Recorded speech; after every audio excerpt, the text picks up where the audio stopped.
તાજેતરમાં વડોદરા પાલિકા દ્વારા સ્મશાનોનો ઇજારો ખાનગી સંસ્થાઓને સોંપ્યો છે, તે બાદ ભારે વિરોધ જોવા મળી રહ્યો છે અને સ્થાનિકોમાં સ્મશાનોમાં કરોડો રૂપિયાનો વહીવટ સોંપવાના નિર્ણયને ફેરબદલ કરવા માટે સિનિયર ધારાસભ્ય યોગેશ પટેલ દ્વારા મ્યુનિસિપલ કમિશનરને પત્ર પણ લખવામાં આવ્યો હતો। પાલિકાના નિર્ણય પર ઠંડુ પાણી રેડાયું હોય તેવું લાગી રહ્યું છે ને શહેર ભાજપ પ્રમુખ દ્વારા સ્મશાનોમાં અગાઉની જેમ સંસ્થાઓ સેવા આપી શકશે તેવી જાહેરાત કરવામાં આવી છે। આમ પાલિકાએ ખાનગીકરણ માટે ભરેલા પગલામાં પીછેહટ કરવી પડી છે। શહેર ભાજપ પ્રમુખ ડોક્ટર જયપ્રકાશ સોનીએ મીડિયા સાથેની વાતમાં જણાવ્યું હતું કે કોઈ વ્યક્તિ અથવા સંસ્થા પાલિકા જે કોઈ જન સેવાના કામો કરી રહ્યા છે તેવા સહયોગ આપવા માંગતું હોય તો નકારી ના શકે। પાલિકાનું કામ લોકોને સેવા પૂરી પાડવાનું છે ને કે ઉદ્દેશ્ય હોય તો શા માટે સાથે ન રહી શકે। પાલિકાને જે પહેલાની સ્થિતિ હતી તે સ્થિતિમાં તેનું સંચાલન થાય તે પ્રકારનો આગ્રહ રહ્યો હતો અને રહેશે।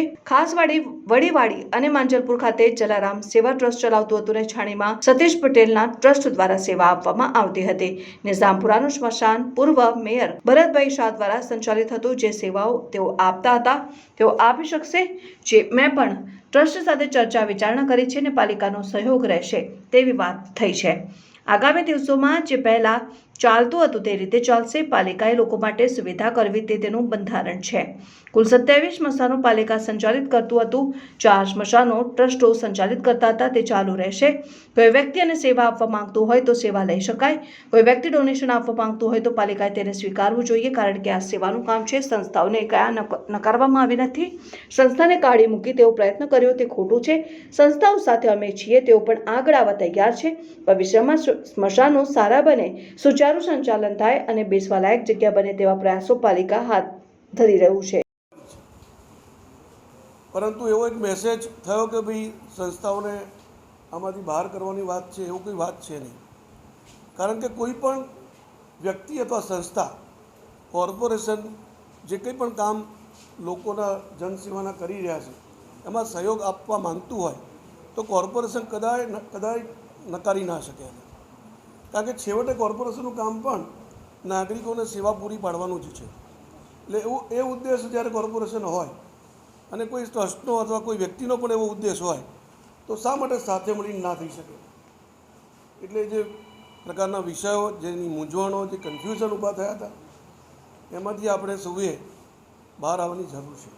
એટલા માટે આ જે પણ કંઈ વિચાર થયો છે એમાં કોર્પોરેશનને આપણે જે પહેલાંની સ્થિતિ હતી એ સ્થિતિમાં સ્મશાન ગૃહો સંચાલિત થાય એવા પ્રકારનો આગ્રહ ભાજપા તરફથી રહ્યો છે અને રહેશે।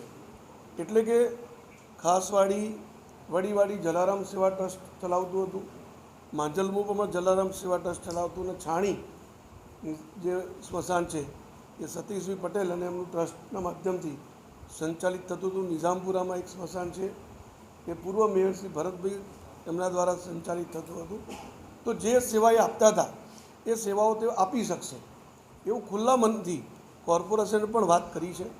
ભારતીય જનતા પાર્ટીના પ્રમુખ તરીકે મેં પણ કેટલાક આજે ટ્રસ્ટો છે એની સાથે ચર્ચા વિચારણા કરી છે।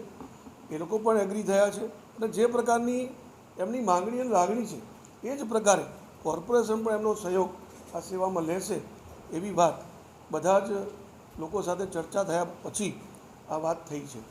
એટલે આગામી દિવસોમાં જે પ્રમાણે પહેલાં ચાલતું હતું એ જ પ્રમાણે ચાલશે।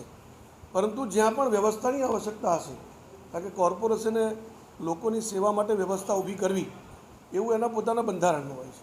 એટલે જ્યાં જ્યાં વ્યવસ્થાની આવશ્યકતા હશે ત્યાં ત્યાં કોર્પોરેશન આ ટ્રસ્ટ કે વ્યક્તિઓ જે સ્મશાન સંચાલન કરવા માંગતા હશે એમાં બંને સાથે મળીને સહયોગ કરીને કુલ મળીને લોકોને જે સેવાનું કામ પૂરું પાડવું છે એ પૂરું પાડવું એ પ્રકારની આ યોજના આગળ વધશે।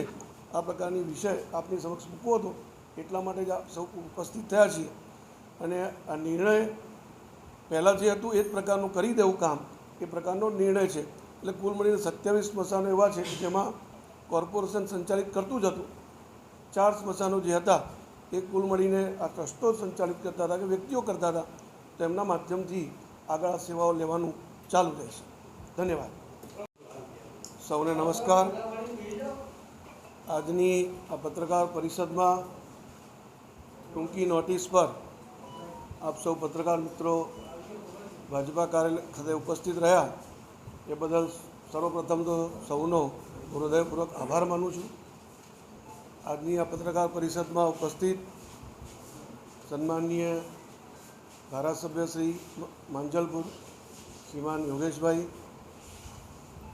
શહેરવાડીના લોકલાડીના ધારાસભ્ય શ્રીમતી મનીષાબેન, સયાજીગંજ વિધાનસભાના ધારાસભ્ય Shri Kevurbhai, mayor Shrimati Pinkiben, standing committee chairman Shri doctor Shitalbhai, deputy mayor Shri Chiragbhai, પક્ષના નેતા શ્રી મનોજભાઈ, દંડક એવા શ્રી શૈલેષભાઈ, મહામંત્રી શ્રી એવા શ્રી સત્યેનભાઈ, રાકેશભાઈ અને જે આ પ્રેસનું અમારું સંકલન કરી રહ્યા છે એવા શ્રી મુકેશભાઈ અને અન્ય કાર્યકર્તા બંધુઓ. કેટલાક સમયથી આ વિષય શહેરની અંદર સ્મશાન ગૃહ બાબતે ચાલી રહ્યો છે. મીડિયાના અલગ અલગ માધ્યમોથી જાણકારી મળી, સેવાભાવી સંસ્થાઓ, નાગરિકો, અન્ય વ્યક્તિઓથી પણ અનેક માધ્યમોથી જાણકારી આની મળી છે. પહેલાં તો સર્વપ્રથમ જે સેવાભાવી સંસ્થા વર્ષોથી, જે વ્યક્તિઓ વર્ષોથી આ સ્મશાન ગૃહનું સંચાલન કરતા હતા અને લોકોને એક માનવ સેવાનું કાર્ય લોકો માટે કરી રહ્યા હતા, એ બદલ એ સંસ્થાઓનો અને વ્યક્તિઓનો હું ભાજપા વડોદરા મહાનગર પરિવાર વતી ખૂબ ખૂબ આભાર માનું છું. એ લોકો ખરેખર સેવાનું કામ કરી રહ્યા હતા અને સેવા પરમો ધર્મ માનનારી આ પાર્ટી છે. એટલે કોઈ પણ વ્યક્તિ સેવા સાથે જોડાયેલો હોય તો એને પ્રોત્સાહિત જ કરવાનો હોય એવી ભાવના સાથે એ લોકો જે કામ કરી રહ્યા હતા એ બદલ એમનો હૃદયથી અભિનંદન બી આપું છું અને આભાર બી વ્યક્ત કરું છું.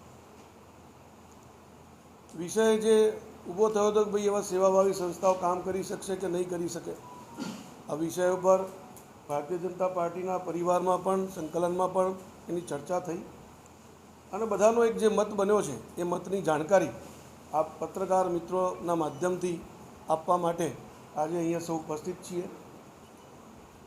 જે રીતે પહેલાં સ્મશાનમાં કામગીરી થતી હતી, કુલ મળીને વડોદરા મહાનગરપાલિકાની અંતર્ગત 31 સ્મશાનો આવેલા છે.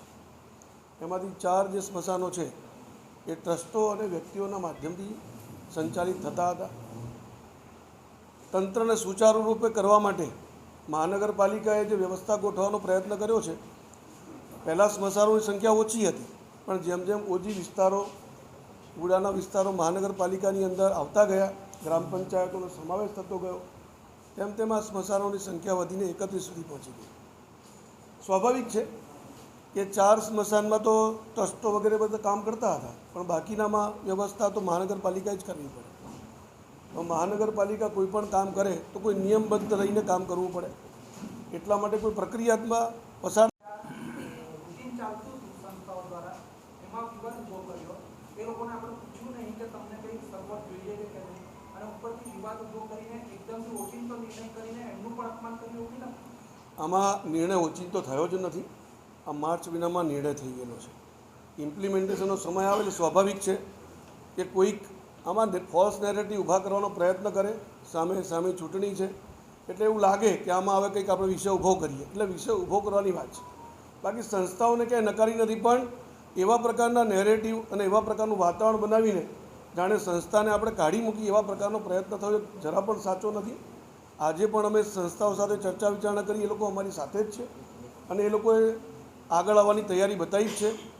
એટલો જ વિષય હોય છે કે વ્યવસ્થા ગોઠવાવી જોઈએ અને લોકોને આ સેવા મળવી જોઈએ.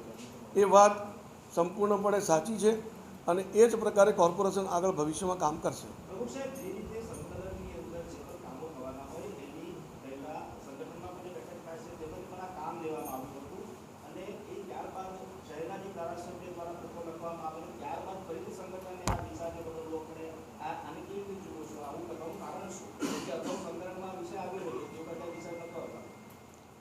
કોઈ પણ વિષય જ્યારે હોય છે તો વિચારણા તો થતી જ હોય છે, પૂરતી વિચારણા થતી હોય છે. આ જે વિષય જે તે સમય આવ્યો હતો ત્યારે પણ પૂરતી વિચારણા કરી હતી, કારણ કે મેં જેમ કહ્યું કે 4 જ સ્મશાનો માત્ર ટ્રસ્ટ સંભાળતી હતી. બાકીના સ્મશાનો શું, જેમાં પત્રકાર મિત્રએ વાત કરી કે આપણે એના ડેવલપમેન્ટનો વિચાર કરવો જોઈએ.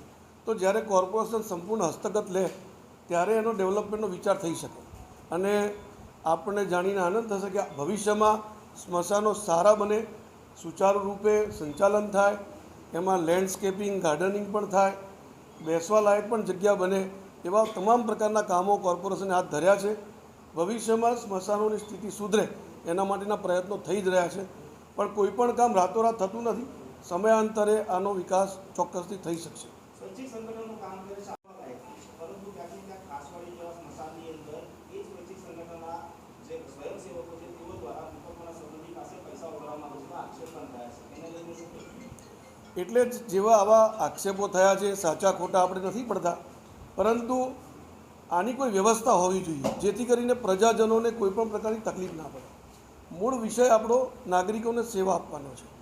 અને હું તો એવું કહું, બીજા 27 સ્મશાનોમાં પણ કોઈ નાગરિક અથવા કોઈ ટ્રસ્ટને એવું લાગતું હોય કે મારે આ એક સ્મશાન ચલાવવું છે, તો હું તો કોર્પોરેશનને આગ્રહ કરીશ કે એ સ્મશાન પણ ચલાવવા દે, ટ્રસ્ટને સેવા કરવાનો મોકો આપે.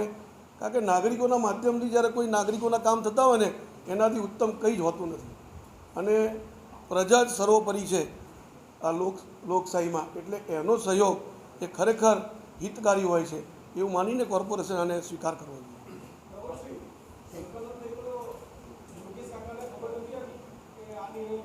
આમાં પ્રજાની જે લાગણી હોય છે ને, એ ધારાસભ્યશ્રીઓ ચૂંટાયેલા પ્રતિનિધિ છે એટલે એમને સુધી પહોંચાડતા હોય છે. એમની લાગણી એમને પણ યોગ્ય જગ્યાએ જ્યાં રજૂઆત કરવા જેવી લાગી કરી છે. જ્યારે ચર્ચા થઈ ત્યારે આ પણ ચર્ચા થઈ છે. એટલે બધા જ પ્રકારની લાગણી અને માગણીને ધ્યાનમાં રાખીને જ નિર્ણય પહેલાં પણ થયો હતો, અને અત્યારે ખાલી જે નેરેટિવ ફોલ્સ ઊભા થયા છે એને પ્રજાજનને જે પ્રકારનો લાગણી અને માગણી બંને વસ્તુ છે એને ધ્યાનમાં રાખીને આપણે આ કહીએ છીએ કે જે હજુ પણ બીજા 27 સ્મશાનો એવા છે કે જેમાં કોઈ જ સેવા નથી થતી, માત્ર કોર્પોરેશનથી સંચાલિત થાય, એમાં પણ કોઈ આગળ આવશે. જેમ તમે કદાચ જામનગરનું સ્મશાન તમે વિષય સાંભળ્યો હશે, એ ટ્રસ્ટ જ ચલાવે છે, ખૂબ સુંદર વ્યવસ્થા છે, પણ કોર્પોરેશન અને ટ્રસ્ટ સાથે મળીને વ્યવસ્થા કરેલી છે. કુલ મળીને લોકોને, નાગરિકોને ઉત્તમ સેવા મળે એ જ આપણો આશય છે. ધન્યવાદ.